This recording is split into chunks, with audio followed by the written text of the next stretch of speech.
Well, hello! Welcome back to my channel. Joshana here to talk about some friggin' books. And I am sitting here because I just couldn't be bothered to sit upright in my regular chair and chill. I wanted to lean on something, so I'm leaning on the table. So I crammed myself in the corner here where the lighting is the best. I feel like you might be able to hear stuff outside though because I'm directly next to the window. I also don't know exactly how I'm sitting in the frame because I tried to fucking check about 17 times, but because I'm crammed in the corner, I had to climb over the table to keep checking. But then I was like adjusting stuff and eventually I just said, you know what? It's on me. I don't know how much my head is cut off. I don't care. I'm just in that mood today. So I'm going to do a recent wrap up today. I feel like it's been a hot minute since I did one of these. I don't know. I've got my Pushina corns here with me. I might need to move them though because they're here. What if can you see them? I don't know if you can see them now. I'll put them here though. I don't think you can see them. It's whatever, you know?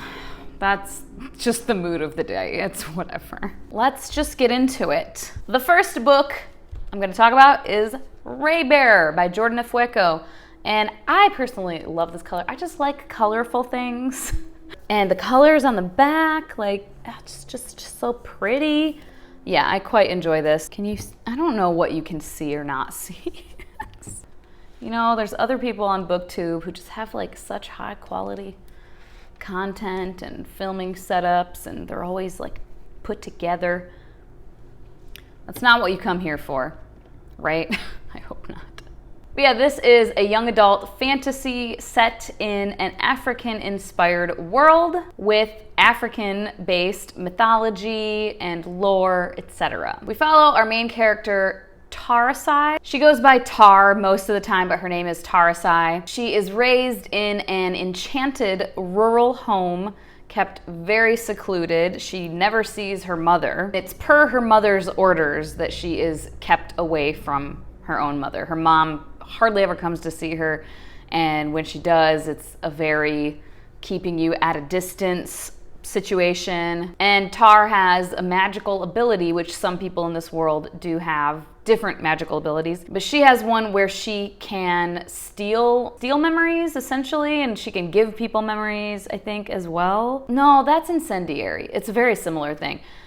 She can just make people forget certain things, but not for like permanently. She doesn't steal the memory. She just like takes it away for a little while. Like people who have nightmares and stuff, she can make them go to sleep and like forget about the things that give them nightmares to help them sleep through the night, but then she would have to do it again like the next night. So it's not permanent like in Incendiary where she literally steals your memories, but it's a similar type of magic. And as a preteen, Tar is sent away to the Imperial Palace to potentially become one of the young prince's council members. It's kind of a competition style thing. Kids can get sent there to hopefully become one of the council members. In this world, the emperors, the rulers, kings, whatever, what have you, they have council members, and it's 11 people. They are bonded very deeply by magic, and nobody can kill the emperor except for members of his council. He's basically indestructible because of the magic involved in being the Raybearer. And Tar quickly learns that her mother, who is called the Lady, by the way, the Lady has cursed her with a basically unquenchable desire to kill the crown prince as soon as he trusts her. The main theme here, the main struggle is Tar and whether or not she's going to be strong enough to deny this compulsion and to become her own person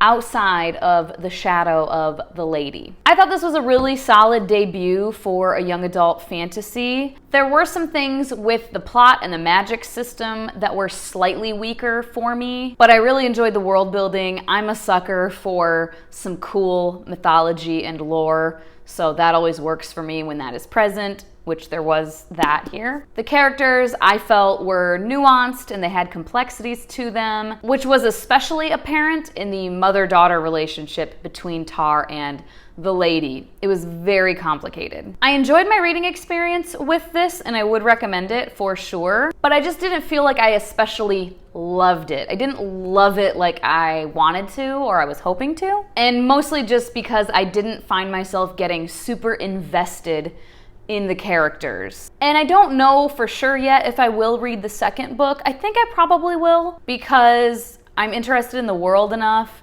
and you know, it's a debut. So maybe in the next book, maybe the stakes will be higher, maybe I'll get more invested. I think I will. So at any rate, there's that.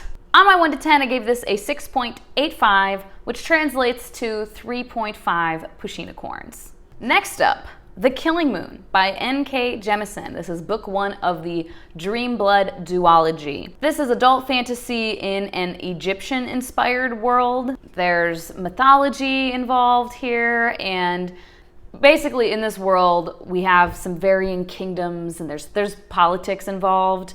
You know, ambassadors, spies, princes and rulers of other lands and councils and blah blah politics, right? And we have people called gatherers, and it says in the synopsis they're the keepers of the peace in the city of Gujare. Peace is the only law. This city is incredibly crime-free, peaceful, etc. And gatherers use this specific type of magical ability that they get trained to do, and they're basically like priests. They go to this place, it's like a temple, and they get trained to do this, and there's only a few actual gatherers in the city. There's not like 100 of them or something. I think there's 4 in the book. At any rate, there's only a few, there's only a handful. And what they do is they go in the cloak of night and essentially kill people, but using this dream blood. But yeah, they basically go into people's minds while they're sleeping, and it's part of their ethos, to their whole thing that they do, which again is why I feel like it's almost like a priesthood, you know? They have this moral compass guiding their ethos and their philosophy and how they do what they do, and they have to do it peacefully. They have to go into someone's mind, give them a very peaceful dream. They take their dream blood and it like gives them some sort of like life or fuel. They take it and then they cut their tether. It's essentially like their soul tether to mortality, and they cut it, and so that person dies in their sleep. But then there's a conspiracy in the city, and Ahiru is one of our main characters. He is the city's most famous gatherer, and he finds out that there's some real shady shit going on, basically. And he is a very moral person, so it's incredibly offensive to him to find out that there are potentially shady things going on within the gatherers. And so yeah, as I said, my little brain cells, the first half of this book was a bit of a struggle for me. I struggled with the 5th season as well. And I've said this before, I do want to try that again in physical form, because I listened to it on audiobook the first time, and I just don't think that was a good move. I was like, what in the hell is happening? I don't understand what's going on. And that's kind of how I felt with this one too. I think part of it is N.K. Jemisin's writing style might just be too much for my 3 brain cells. I don't know. Because she does this thing, and this was in the 5th season as well.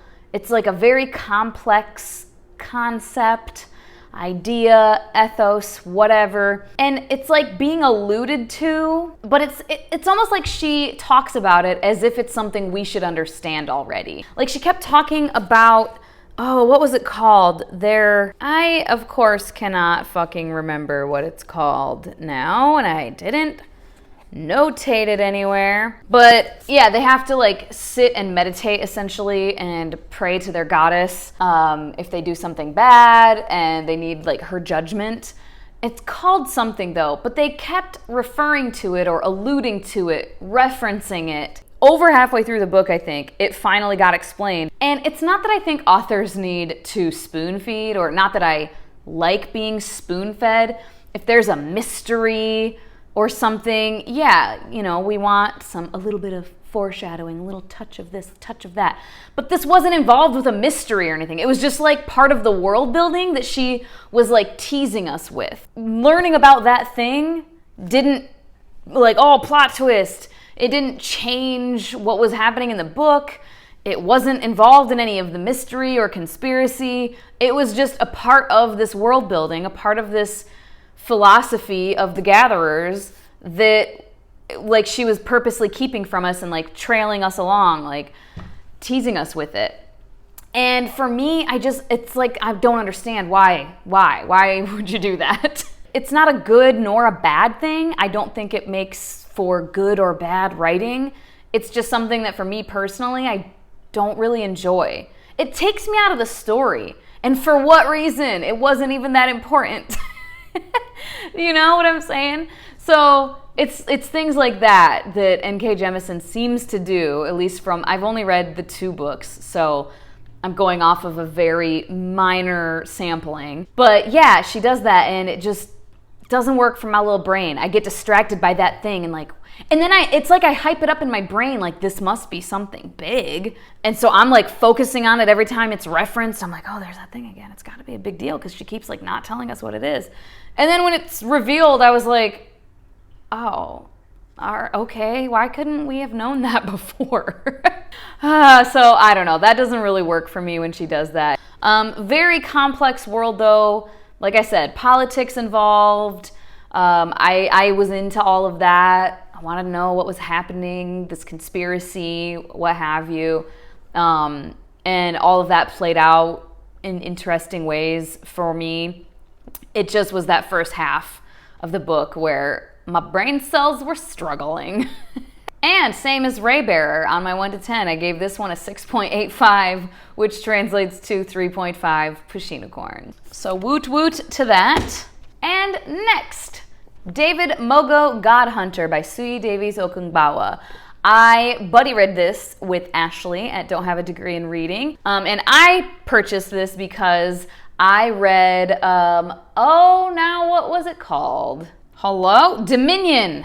There we go, Dominion.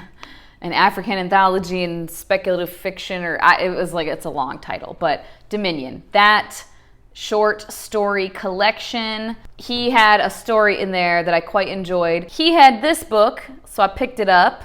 It is adult fantasy with Nigerian gods, goddesses, etc. And it is an urban fantasy set in Lagos. I always want to say Lagos, but it's Lagos, correct?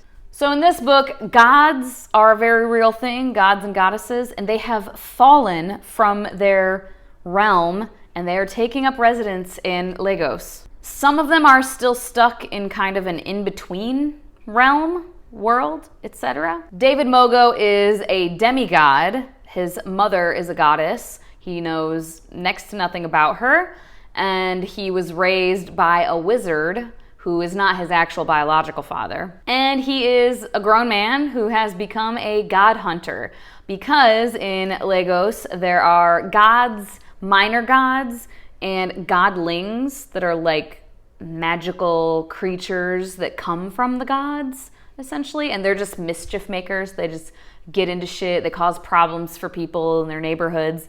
So he gets paid to come and capture them and corral them and put them back where they belong. This is very fast-paced, very plot-driven, very, very plot-driven, action-packed from the get-go. I'm more of a character-driven reader, so while I didn't find these characters to be cardboard cutouts or anything like that, I didn't think they were super one-dimensional necessarily. I also didn't get super invested in them because we didn't get to know them quite as well as I personally would like. We just weren't seeing a lot of deeper character development. And that's not to say that there wasn't any character development. I just didn't get a chance to get super invested in what was happening. So I really wanted to get to this before next year because he has a full-length novel coming out the start of a series called Son of the Storm, and I'm very intrigued by that.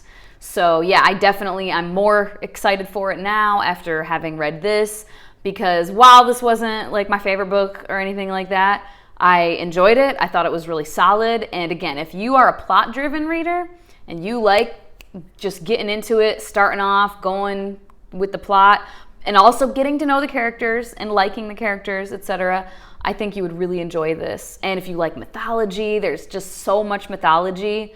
On my 1 to 10, I gave this a 6.42, which translates to 3 pushinicorns. Oh, I did have a DNF as well. And this one was for Indigathon, by the way.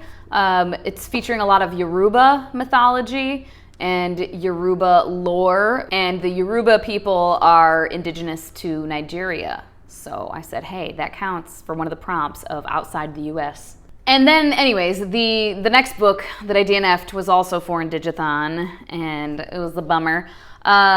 Future Home of the Living God by Louise Erdrich. This is adult sci-fi dystopian, and I would call it literary sci-fi, I think.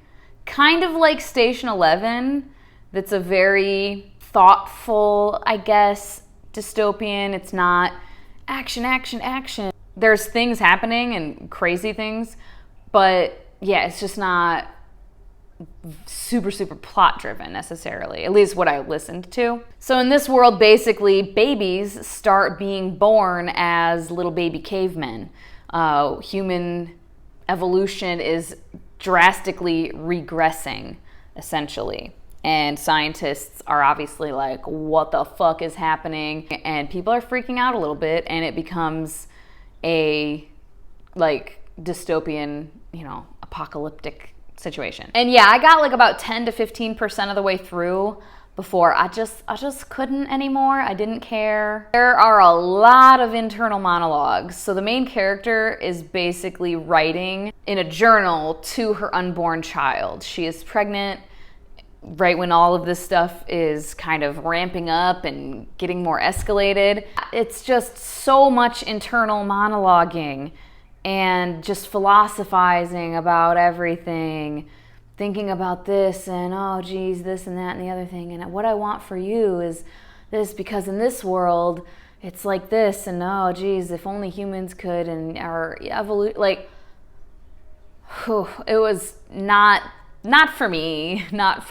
It was just a little bit too existential and meandering for me personally. But if you enjoy a good existential monologue, then you would probably really enjoy this book, because there's a lot of that happening. Next up, the last book, Elatsoe by Darcy Little Badger. And this was a good time, guys. I enjoyed it. But yeah, this is young adult contemporary fantasy. Bit of paranormal stuff happening, quite a bit. It's a largely paranormal fantasy. And there's native lore and traditions woven in throughout all of it. It's set in our modern day world, like I said, contemporary fantasy. So Ellie, or Elatsoe, which I did not know how to pronounce that. I thought it was Elatso. In the book, they tell you it's Elatsoe. But she can ghost call. Ellie, or Elatsoe, the main character, she is Lipan Apache, and the author is as well, so own voices there, cool. And she can ghost call, and this is not magic, this is a skill that is secret knowledge in her family, and it has been passed down from generation to generation. It could technically be taught to anyone, whether they're Lipan Apache or of her family or not. It's not some special thing that only they can do. Some people do have more of an affinity for it than others. Like in her family history, some have been better at it than others, or just taken a natural liking to it more than others. But it's kept very secret because they only use it to call animal ghosts, because calling human ghosts, while very tempting to, if someone you love passes away, you want to call them back and be able to, because they can see them and interact with these ghosts. So that's very appealing, right? But in this world, human ghosts are basically terrible monsters that are no longer the person that they were when they were alive. Shell of their being, and they're very angry and they can wreak havoc. And Ellie had a dog named Kirby who passed away of old age, but then she ghost called him back, and now he's her little ghost dog companion. And he follows her around, he goes everywhere with her, and he can protect her because he has a little bit of paranormal abilities that he can use when requested by Ellie to protect her. And there are vampires, but not the kind you normally see. It's like a vampirism curse. They're not immortal. They live to be around 100 years old, and they have to ingest blood, and they need to put on a lot of sunscreen to be outside and stuff. And they do have some superhuman abilities, strength, speed, etc. But yeah, they're not immortal creatures, and that was pretty cool. So the premise here is Ellie's beloved cousin passes away, and he speaks to her in a dream to tell her that he was murdered and to tell her who murdered him. And basically to say, protect my family, avenge me please, bye. So Ellie gets set on a detective-style mission to get justice. So yeah, the world building in this was just way too fun. I thoroughly enjoyed it. As I've said in this video, because I've read a lot of books like this recently, I just love some good mythology and lore in a book, in a fantasy world, and I just loved what this one did with that. I just thought it was really cool and an interesting take on these very familiar paranormal creatures and concepts, but in a different way. So this book is categorized as young adult everywhere I've seen it. It did read a bit younger to me, and when it first started, for example, Ellie, it wasn't stated how old she was yet, and just her voice and the writing style, I was thinking in my head, oh, she's probably like 13, 14, huh? And then she says she's 17. And I thought, what the heck? She sounds way younger. And so I sat and I thought, why is this? Why does she feel younger to me? And I think it's because in most young adult books, most young adult fantasies, at least that I have read, I think that most of us have read, if you read young adult fantasy, the main characters always read a little bit older. They could be 16 years old, 17 years old, but to me, they always feel 18, 19, 20. They speak that way, and they are very into their romance that's happening, which a lot of teenagers are. Most probably teenagers are, very hormonal and want to flirt and have crushes and this and that and the other thing. And I think when you read a middle grade, if you're reading a book about a 10-year-old or a 12-year-old or a 13-year-old, yeah, there might be some of that stuff, but way less of the flirtation and the focus on the romance, right? Ellie is asexual. There's no romance happening. No potential for romance, no discussion of romance. No discussion of her being asexual. It's just said in passing. Like her friend is like, oh, well, I know you're asexual, so like in some context, I can't remember what he's saying, but it's just mentioned, and you see that she has no thoughts of it, no interest in it. And I feel like that made her read younger, which is just crazy and kind of screwed up that it's just so ingrained in my mind because of all the young adult that I've read, that teenagers are hormonal and flirting and into boys or into girls or into whoever. And so reading a character who's 17 who's not into that made her seem younger. And another thing too is most young adult fantasy protagonists, like they're so angsty and they're so against whatever their parents say. There's so much drama internally. You know what I mean? They're just going through all these thoughts and it's just all so filled with angst. Ellie is not angsty at all, in the slightest. And something I really enjoyed from this is her family dynamic. She respects her parents and their wisdom and the wisdom of the actual elders in her native community. There's a point where she does something on accident that is very dangerous, and she always is very honest with her parents. And she tells her parents things, and like she told her parents at the very beginning about this dream she had about her cousin, and like this guy murdered him apparently. And her dad immediately is like, I believe you. We need to do something about this together as a family. Her parents trust her, but also know we're still your parents. we still need to oversee and be there and be responsible for you, but we will give you the freedom to peruse this or to investigate this because we believe you as well. We know this ability you have, we trust that ability you have, and we trust you. And then she's very respectful of them. They tell her, you need to stop calling your dog for a few days until we get this elder to come to discuss what happened, this dangerous thing that happened. And while she, of course, misses her dog, she does it. And just like without this big dramatics, you know what I mean? Without the like, my pets just don't understand. She's just like, okay, I know. I trust your wisdom. Like, let's wait. And it was refreshing. It was very refreshing. And this is not to say that I hate young adult main characters that are into flirting and romance and are hormonal and angsty. Not at all. I love a lot of them. A lot of them. But it was very refreshing to have a main character in a young adult book that wasn't like that. But it did make it read a little bit younger. And I've seen other reviewers say that, but in a negative way. And for me, it wasn't negative. It didn't bother me. I enjoyed it, I guess. Definite themes of colonization, intergenerational trauma, classism, the lack of justice for Native victims of crime, and just classism in the justice system in general for any race. So yeah, I thoroughly enjoyed it. There were some things with the plot that felt a bit super easy, barely an inconvenience. For a pitch meeting reference there for you, that's for Alan.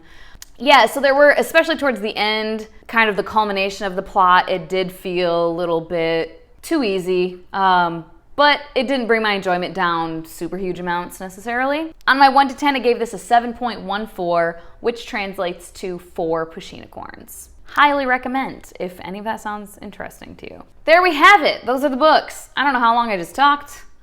I never know. I just talk forever. It's fine. Let me know down in the comments if you've read any of these, what your thoughts were, if you diverged from my thoughts huge amounts. Leave a unicorn emoji down below if you got this far for our little Pusheenacorn friends that we have here.